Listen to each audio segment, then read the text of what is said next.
नमस्कार दोस्तों, जैसा कि आप लोगों को पता है कि भोजपुरी के पावर स्टार जो पवन सिंह हैं, उनका आज गाना सुबह में रिलीज हुआ, जिस गाने का नाम है राजा जी के दिलवा। जी हाँ दोस्तों, जैसा कि आप लोगों को पता है कि राजा जी के दिलवा जो गाना है, इस पे काफ़ी ज़्यादा अफवाह उठ गए हैं।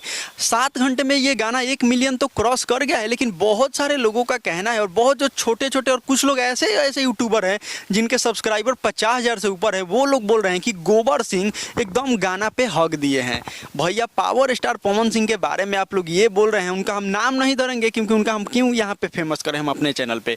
लेकिन उन लोगों से मैं इतना ही कहना चाहता हूँ कि भाई पवन सिंह जो कर सकते हैं वो बहुत सारे लोग कर सकते हैं, लेकिन उनके आवाज़ में जो जादू है ना, वो कोई नहीं कर सकता। क्योंकि भोजपुरी इंडस्ट्री में सबसे बड़ा कोई सिंगर जाना जाता है तो वो पवन सिंह है। और पवन सिंह के बारे में आप लोग ये कह रहे हैं, ये मुझे बहुत ही बुरा लगा है।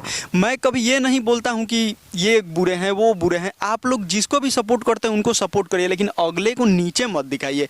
अगले को आप लोग ज़्यादा मतलब वो होता है ना, क्या बोलते हैं उसको, कि मतलब अपने हीरो को फेमस करने के लिए दूसरे को नीचे गिराओ, तो ये बहुत गलत हो रहा है। पवन सिंह की अगर हम गाना की बात करें, जो राजा जी के दिलवा गाना है वो काफ़ी बेहतरीन गाना है, जो कि काफ़ी मज़ा आ रहा है सुनने के बाद। इस गाना को लिखे हैं आशुतोष तिवारी, म्यूजिक है प्रियांशु सिंह का, और काफ़ी धमाकेदार अंदाज में फिर से प्रियांशु सिंह म्यूजिक दिए हैं, जो कि काफ़ी खुशी लग रही है कि power star Pawan Singh back to back गाने ला रहे हैं और उस पर अच्छा रिस्पॉन्स मिल रहा है, जो कि भोजपुरी इंडस्ट्री के लिए बहुत ही गर्व की बात है। आप लोगों को खुश होना चाहिए कि चलिए भोजपुरी जो हमारी भाषा है उसके गाने काफ़ी ज़्यादा 2-4 घंटे में मिलियन क्रॉस कर जा रहे हैं, उस पर आप लोग को वीडियो बनाना चाहिए। तो आप लोग तो गोबर सिंह हक दिया, ये कर दिया, पवन सिंह को आप लोग गोबर सिंह बोल रहे हैं, ये कहाँ तक सही है। भोजपुरी को सपोर्ट करिए, भोजपुरी को आगे बढ़ाइए, इससे ज़्यादा और हम क्या कह सकते हैं। मिलते हैं किसी अगले वीडियो में, तब तक के लिए जय हिंद जय भारत।